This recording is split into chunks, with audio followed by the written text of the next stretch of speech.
I'm here with Stephen Gaskin, well-known trainer. Been tracking him down for quite a while now. As he knows, I've been trying, man, to let's book a date and let's make this happen.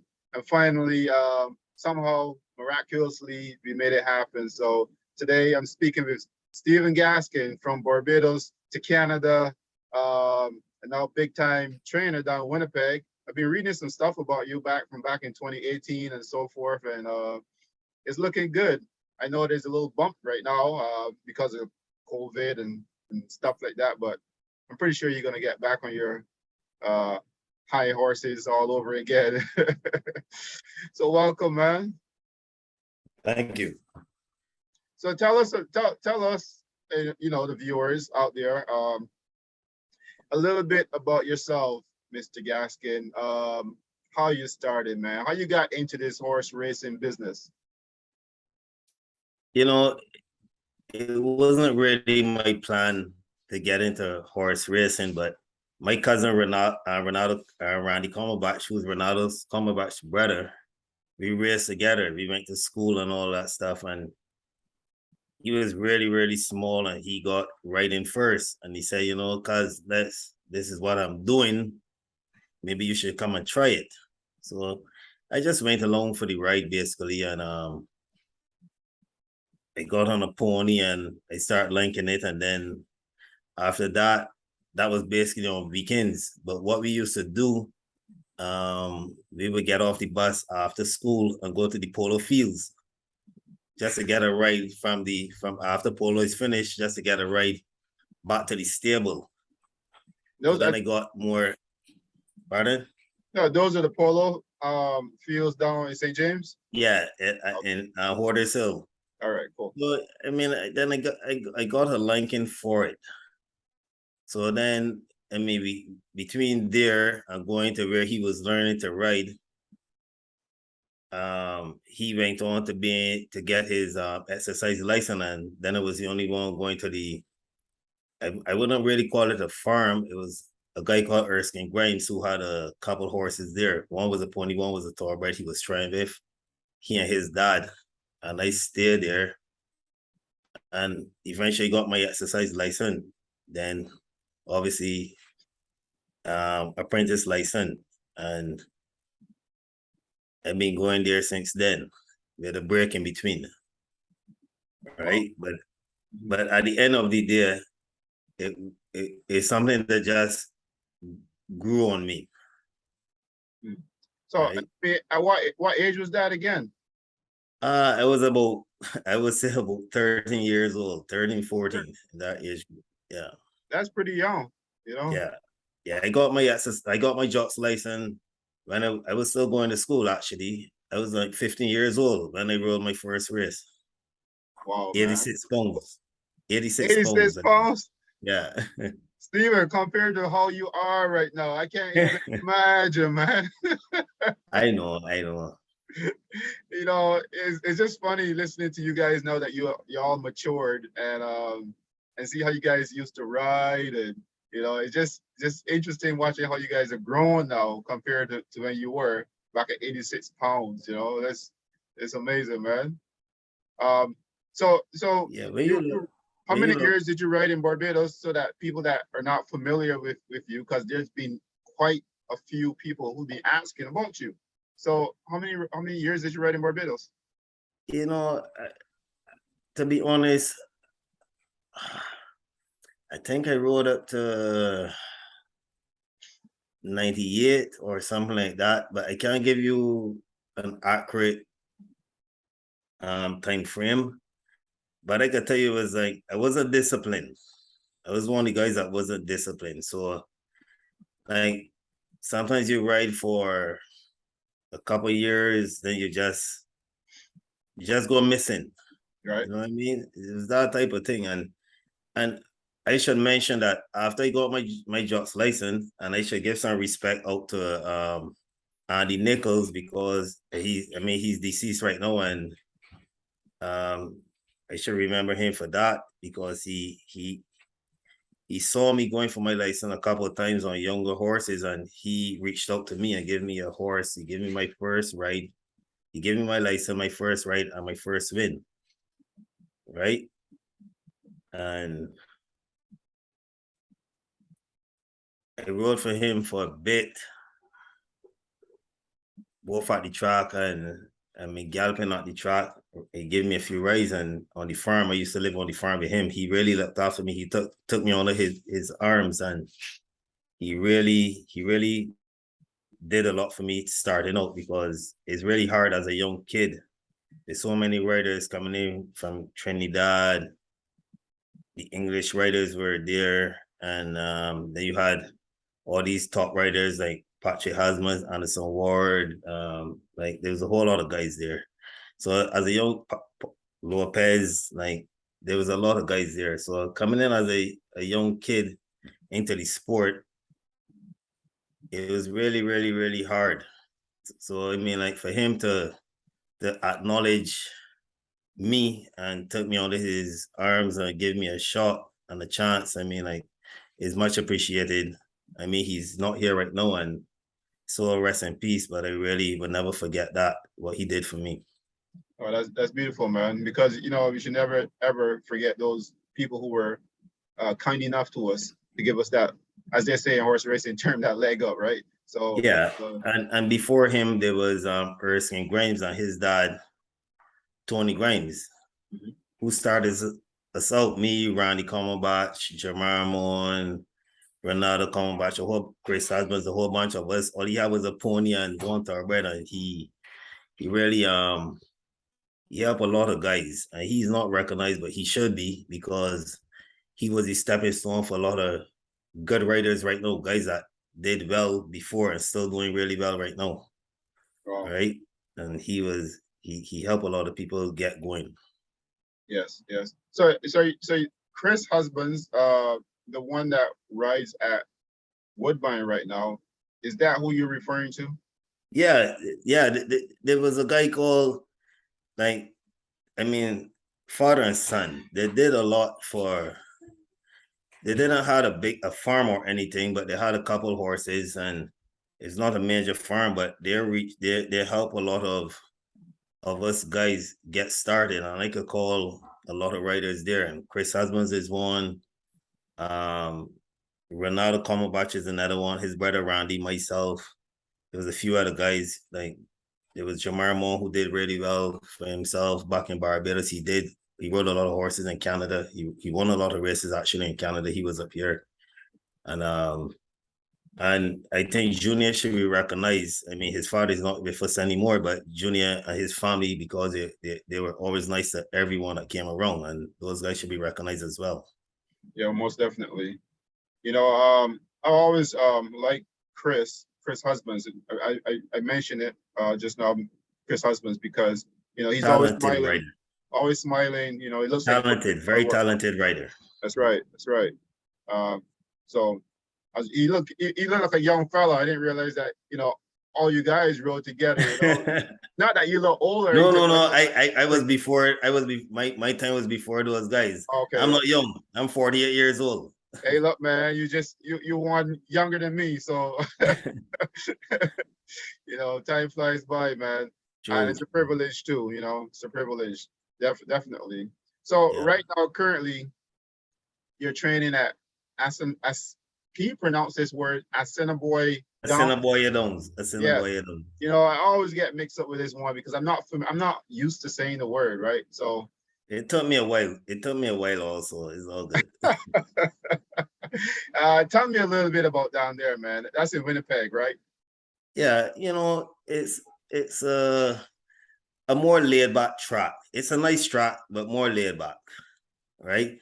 I mean, like the purses aren't as big as Toronto. Actually, we just got a raise in purses last week, which is good for the business. But I mean, like the whole track, the layout and everything is pretty nice. Is I think is what 6.5. Yeah, 6.5 furlong track. You have 2 shoots, a mile and an eighth and a 6 furlong shoot, and I think it's one of the nicer tracks right now, apart from Woodbine, Century, my Fort Erie. I mean, like be sitting fourth right now. Before they were Century Mile, we were pretty on par with Fort Erie, where the layout of the whole entire track is, right? Because the surface and everything is nice. It, all in all, just laid back and a place where you feel comfortable. And how many days a week does the racing take place so that people that are brand new could actually tune in and watch the races? Oh, it's 3 days a week, Monday, Tuesday, Wednesday nights from 7:35. It's a little hard on us, but we get it done. I know, right? Let me not say a little. It's very hard on us, but we get it done. Especially you have a horse in the last race. You don't get home till like 12:30, 1 o'clock in the morning. So back at 4:35. So most of the races go during the evening, nighttime, Yeah. right? Yeah. Okay, I got it. I mean, I do tune in sometimes and I watch some of the races, but for those who are not familiar with the track, so they know. So let's talk about you, man, because there's been quite a few people that be saying, yo, you need to get a hold of Stephen Gaskin and give him and talk with him. Tell me what's going on with Stephen Gaskin. What are you doing down there? What's the biggest date down there? Well, this game is like a roller coaster, as everybody said, and which is the truth. Like you have your ups and your downs. Like right now with me, it's more downs than ups. Hopefully the ups will start happening again, which is okay because I'm not a quitter, right? What I want to say, the last couple of years was kind of tough, but trainers need good help. You know what I mean? They need good grooms, good exercise riders. I still get on a few horses myself. I mean, I can't get on much, but I still do it.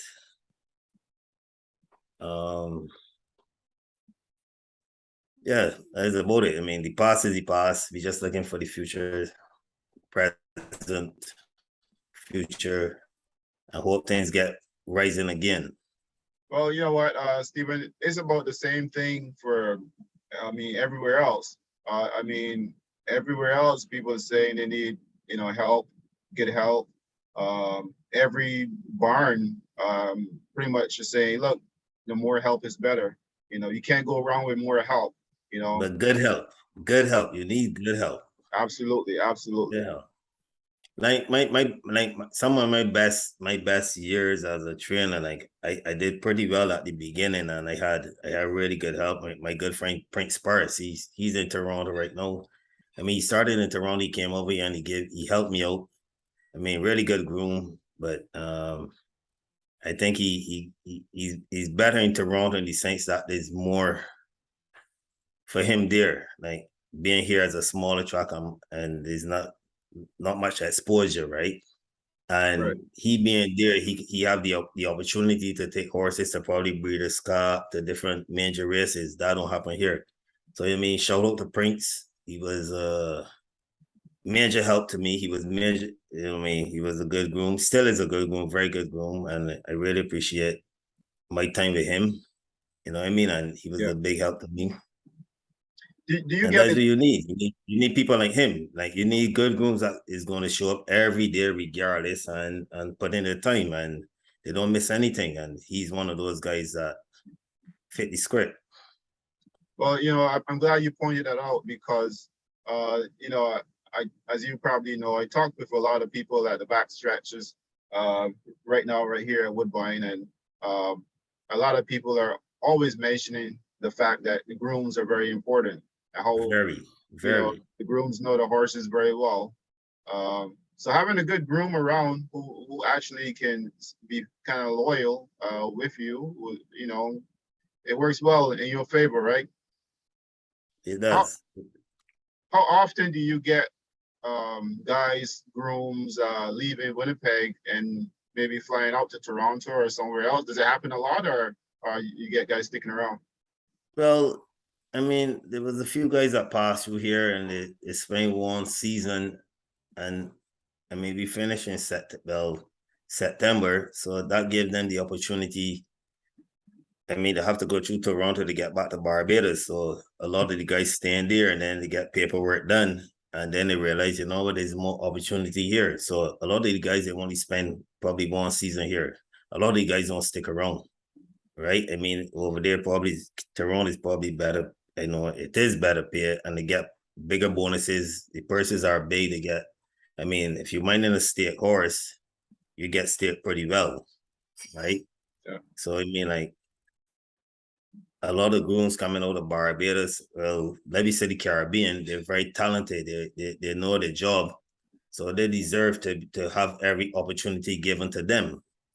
You know what I mean? The exposure is awesome for those guys because, I mean, if you get the opportunity to mind $1 million horse, well, I don't want to, exaggerating a little bit, I don't want to go as far as say $1 million horse, but you get a horse out running in $1 million race. Right. I mean, it's awesome for those guys, and it can't happen here in Winnipeg. Right, so they come here as a stepping stone and go there, and they fall into line with some of the major trainers there, and they're very talented and gifted and know their job. I mean, there's no reason to come back here, which is good for those guys. I mean, that makes sense. Pennywise, right? That makes a lot of sense. Yeah. I mean, and they get to move on. They get to travel down south. They go to the States and all that, and the chances of it happening from Winnipeg for a trainer to pick up horses and take a room to anywhere to Gulfstream or Fairgrounds or whatever is very slim. In Toronto, there's more opportunity to be exposed to some of the major tracks in the US and all of that stuff, right? So I mean that's that side of like coming to Toronto because of the purses and so forth. But what are the attractions to Winnipeg that would draw, someone from, say, the Caribbean to Winnipeg? Opportunity, maybe, perhaps? It's a stepping stone. It's a stepping stone. I mean, like, you leave Barbados, you come to Winnipeg, it's a kind of a up, right? And then when you leave here and go to Toronto and you say, hey, like, this is better. You leave Barbados to come to Winnipeg is different. And you look at that as betterment, right? Like when I came here in 2006, I came as an exercise rider. And prior to that, I haven't ridden a horse in 3 years. I just walk away from the game, the sport. I just walk away from everything, right? And when Patrick won the Gold Cup on Sharp, what's his name? Sharp Impact, I think that's his name. And he had this big party going on. And I met a guy from Winnipeg, and I get talking to him, and I say, and he was saying that they need exercise riders here, and I say, I haven't ridden in a while, but I would like to give it a try, right? So I quit my job in Barbados, and I came over, right? And I've been here going back and forth this side until I decided to stay. I think 2011 or 2010 something. I decided to stay, right? But the opportunities are different, right? Like you gallop horses in Barbados, and I mean, honestly, like that's where we all started. Well, majority of us started. So like, there's no disrespect, and it will never be any disrespect to Barbados because we have so many talented riders, grooms. Like Barbados is the place. Like, if you want talent, you could just reach out, and not only Barbados but other places in the Caribbean. But if you want to make a little bit better and make a little bit more money, then you need to get out, right? And that is what I did, right? And it was kind of different because when I got here, it was I came from like probably 28, 30 above to like minus 20 something. We can't forget that part, right? It was shocking. It was shocking. And after this day, people still ask me, why you stay in Winnipeg? Right? And apart from the coolness and all that, I met my wife here. I have a beautiful wife, beautiful daughter, and it's more laid back. I love the just to be laid back and quiet, right? It's funny you say that because I was going to ask you, why didn't you leave and go to Toronto or somewhere else too? Just like I've been there. I tried it. I honestly tried it, and me and my family, we spent, I think it was 2012. My daughter was just a year old, and we were there for till October. And my wife said to me, she said, "I leaving before without you," and I said, "It won't be without me. I leaving too." Right? I mean, we still go. I still every now and again I drop into Toronto. Right? I think the last time I was there was 2018, and I took a few horses there. Yeah, 2018, I think it was, or 2019. I took a few horses there, and I think it was 2019. Yeah, 2019. But it's hard. It's hard unless you have the horses and you have the backing from clients and that willing to spend that money to invest in the that quality of horse to be competitive. It really doesn't make sense for me as a small trainer from a smaller track to come to Toronto and try to get in, to break into the you know what I mean? So Yeah, it's kind of hard, I get it. I right? get it. Yeah. Now I gotta ask you, since you mentioned Winnipeg and Toronto, I've been talking to a lot of guys, and they're mentioning the fact that the Ontario breds are on the decline around here compared to the American breds. In Winnipeg, what is the comparison? Like, is an Ontario bred a high end horse or not really in Winnipeg? It will be considered a high-end horse, but at the end of the day, horse meant to beat horse. I mean, like, it can be Ontario bred, but that doesn't mean that it we have Manitoba breds that compete in our down south. We had one horse that won a graded race called Escape Clause, and she was bred right here in Manitoba, and she was winning everything, right? And we had we have a few horses that was bred here in Manitoba and went to Toronto and won races at Woodbine. So at the end of the day, it's all it put the breeding aside where they are bred. It's all about the horse, so all about the animal. As far as I'm concerned, people might differ, but I think is all about the horse. Yes, yes, most definitely. You know, I mean, we can't forget that fact that the horse actually has to be a pretty good horse, pretty decent blood. It doesn't matter where you bred. Like you and look at the horse I just won the Kentucky Derby. Look at those horses. Doesn't matter where you bred or how much you cost. You understand me? Like, if you're gonna run and be competitive, you're gonna do it regardless. I definitely agree with you. Sometimes it's just a little bit of luck on that day. Things might True. go right, and to be honest, what most people say is so long as you can get to the finishing line first, that's that's all that matters. You know. True. Yeah.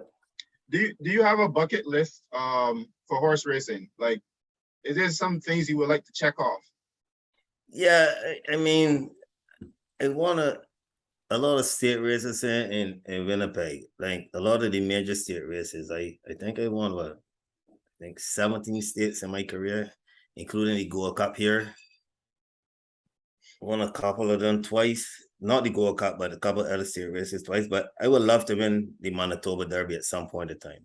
I ran third last year, but I would love to win the Manitoba Derby. And I what it is, I think I'm well five wins away from my career 100, right?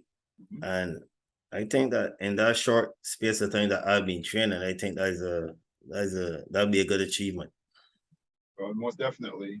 Yeah. Uh, But I would love to win the Derby here. That is one of my goals, my bucket list. Now, as a trainer down in Winnipeg, I think we spoke about this at some point early in the week or something. What's it like with the other trainers? You know, how does things go with the trainers down there? What's it like? Lord. Competitive, laid back. You know what?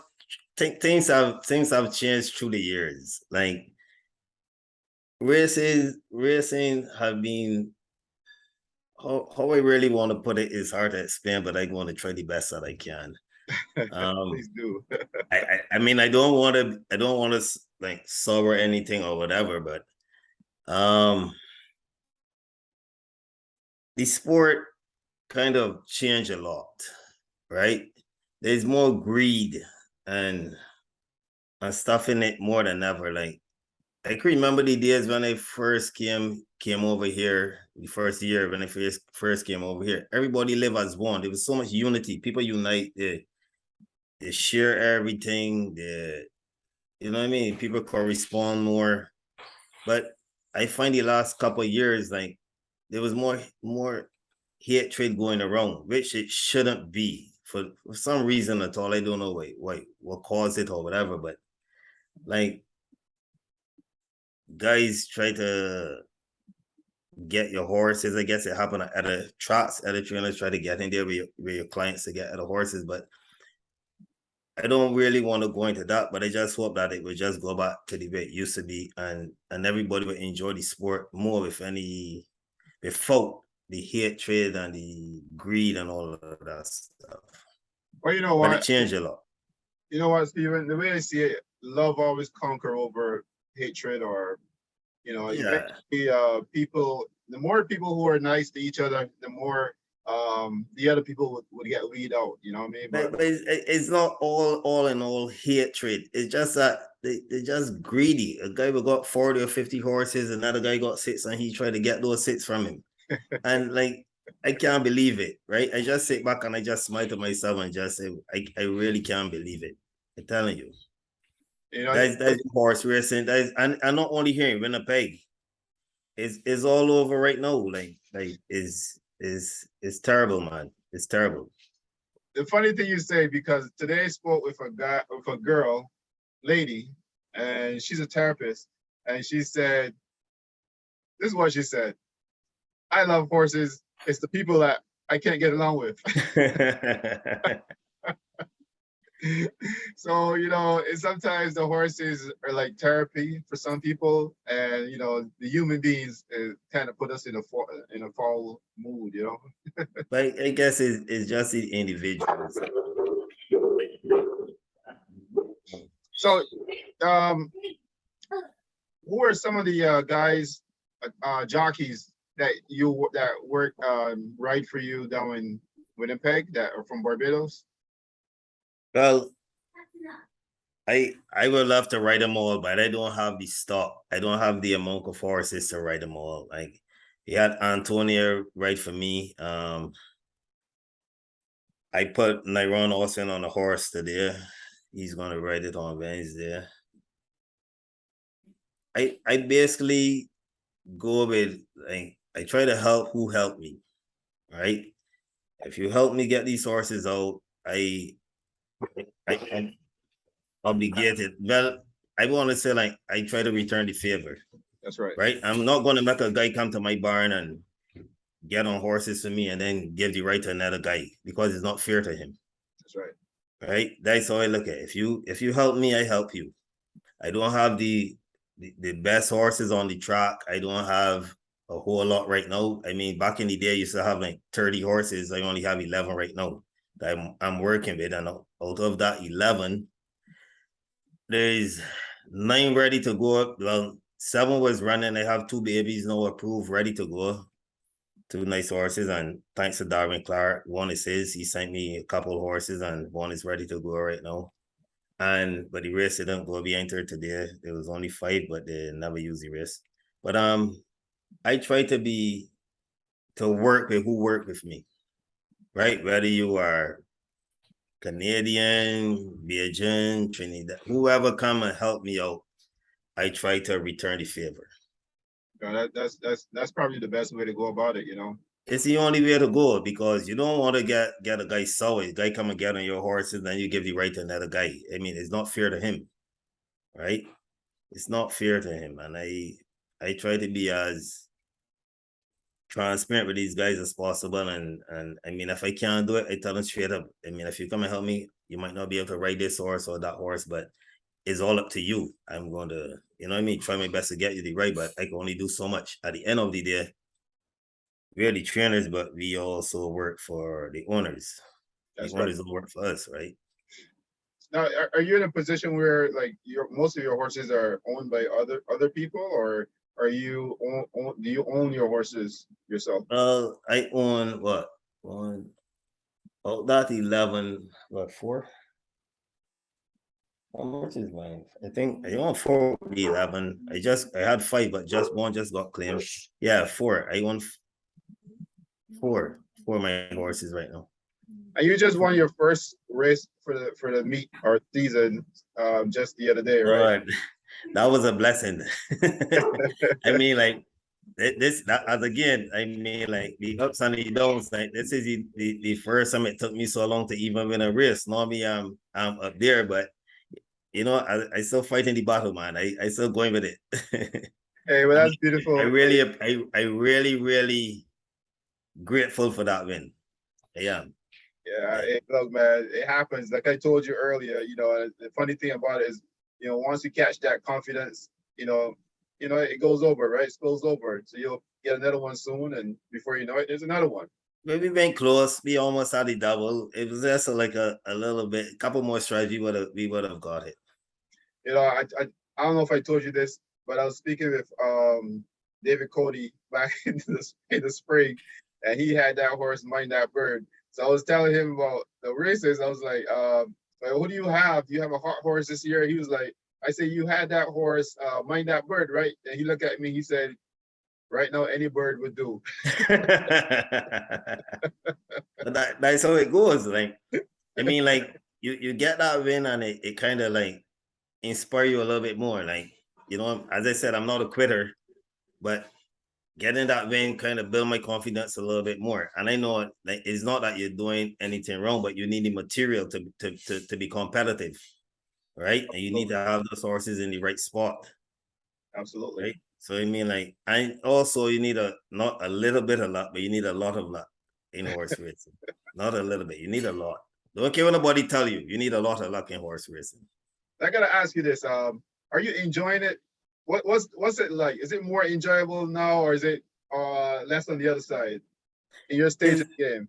It's kind of less on the other side, and in terms of like before, like a few years ago, like when you lead a horse over there, and you was either your odds were pretty nice. You understand me? Where you know that you have a shot, and most of the time you walk away like basically a week never you surpass without either winning or being in the money.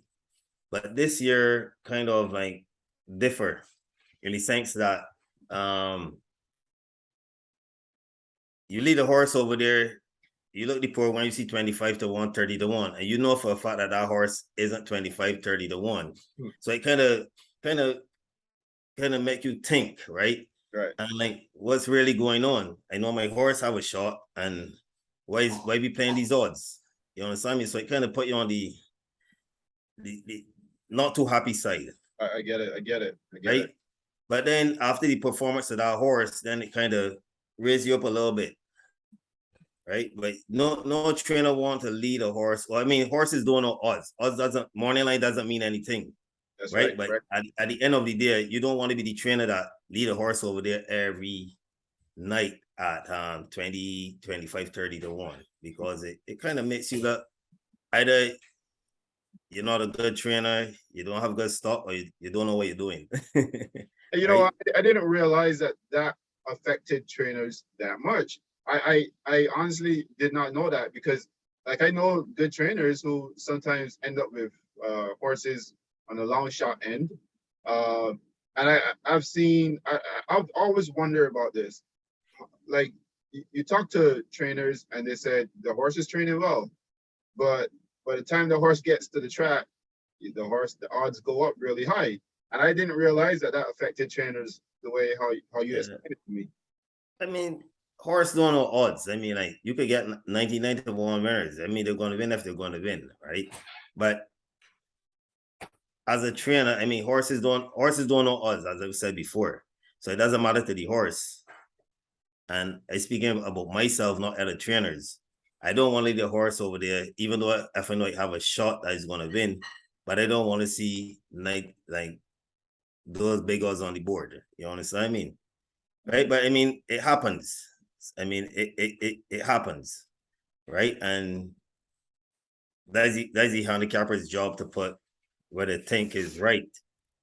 So we can't do anything about it. You know what I mean? Yes. Are the handicappers usually on point, or?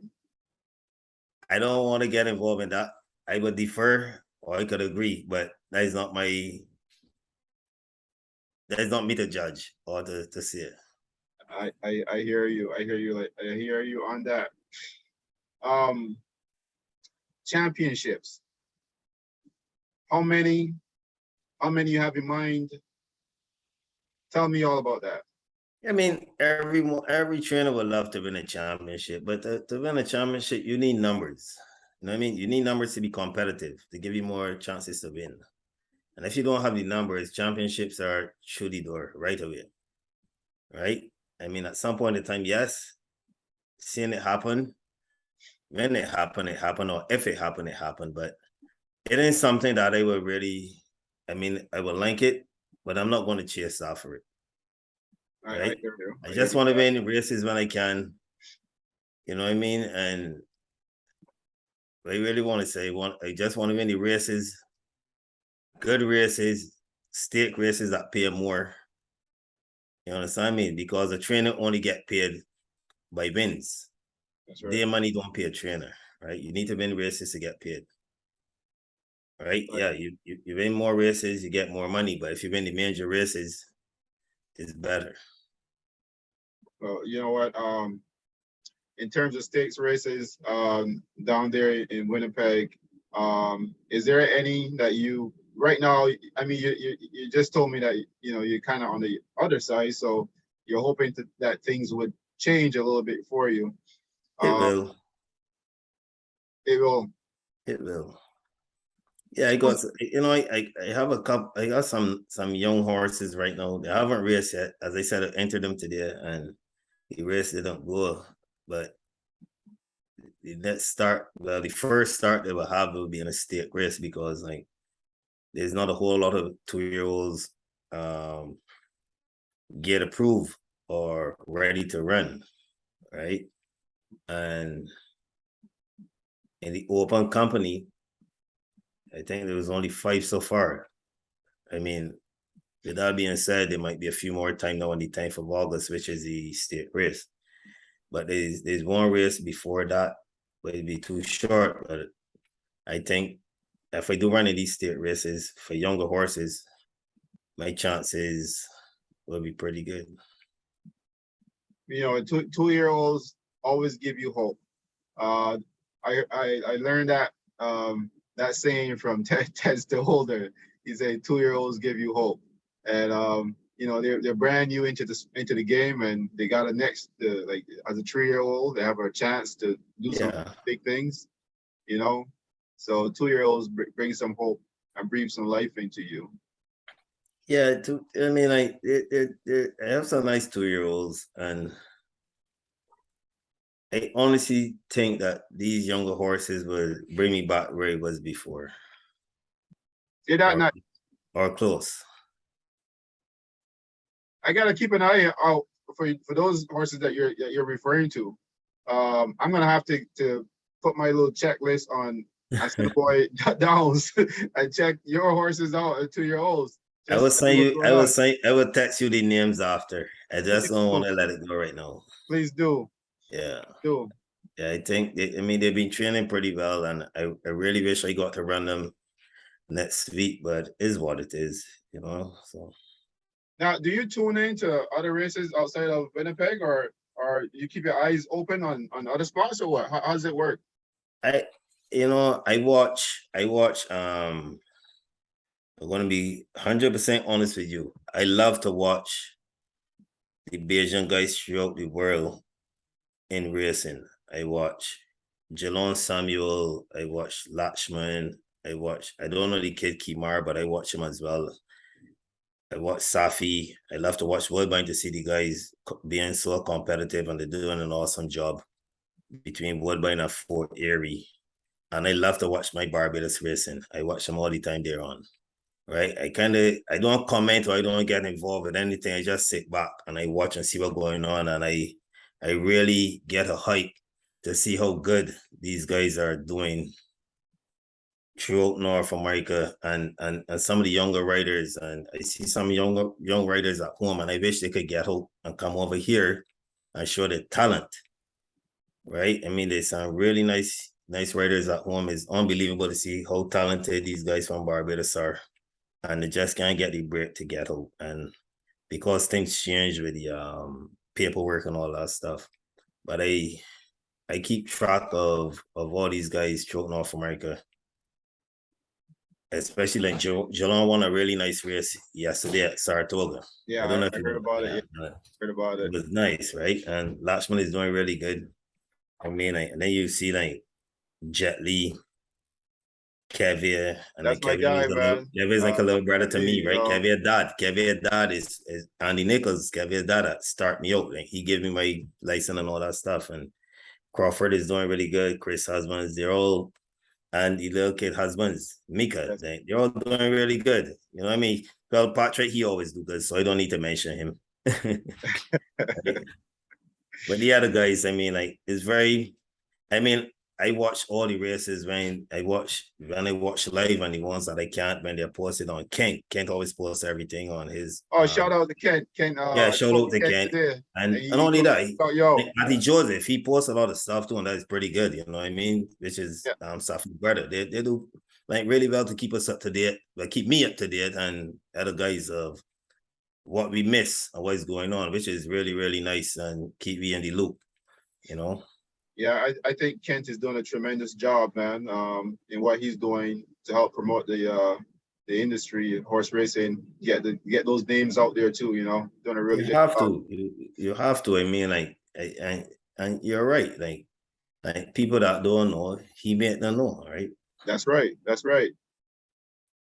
Well, is there anything else on your bucket list that you would like to achieve as a trainer? I mean, you've done some good things for yourself, for your family right now, but is there anything else outside, like inside horse racing, that you would like to, you know, maybe that Gold Cup in Barbados, perhaps? I know a lot of people, it's just a thing for them to do, you know, maybe You Woodbine, know, you know, Queen's Plate, you know, something like that, you know. I'm I'm very realistic, right? As I said before, you need the right clientele who's going to put that money in, invest that money into a horse and give you the train, to give you the opportunity to take it to different places on different levels, right? And being here at a smaller track, the chances of that happening is very slim, right? So I just being real. I kind of contented, right? Where I am right now. I did pretty good for myself, right? I mean, if the opportunity arises, I would take it. I wouldn't refuse it, but I'm not gonna go chasing after a dream that I think might be impossible right now for me. Right. I mean, you're a realist, you know, and these are things, it's reality. So there's nothing wrong with that. Yeah, I mean, like if someone come and approach me and say, "Hey, like I want to invest in you, get a horse, and we can take it to Barbados, or I get a really nice horse that will be competitive in Toronto for the Queen Split," which is like it got to be a really, really, really nice horse. You know what I mean? So I kind of keep it real. I don't see it happening right now. You know what I mean? And I kind of I'm comfortable. I am not going to chase after much more. Not that I'm settling. Not that I'm settling for where you're at right now, but I'm comfortable right now. I don't want to chase after anything to be disappointed, basically. I hear you on that, and I Right? can respect that. Hey, look, man, I know you had a very long day, so you know I'm gonna let you go back and get to your family and get your food and so forth. But I really appreciate you just joining me on this chat, and hopefully we can do it again in the near future, man. No, anytime, man. I hear it. As long as I have time, I am here, right? And I appreciate you having me on and stuff like that. And yeah. All right, man. So until next time, don't be a stranger. All right. And I just want to say to the guys, the Belgian guys, and all the guys from the Caribbean, just keep doing what you're doing, whether it's Canada, US, where you are, just keep pushing forward. You know what I mean? And Wise words. Wise make us words. proud. Wise words, man. All right, Stephen Gaskin, man. Respect, man. Until next time, all right? Take care. Yeah. Have a good night, man. Thank All you. right, you too.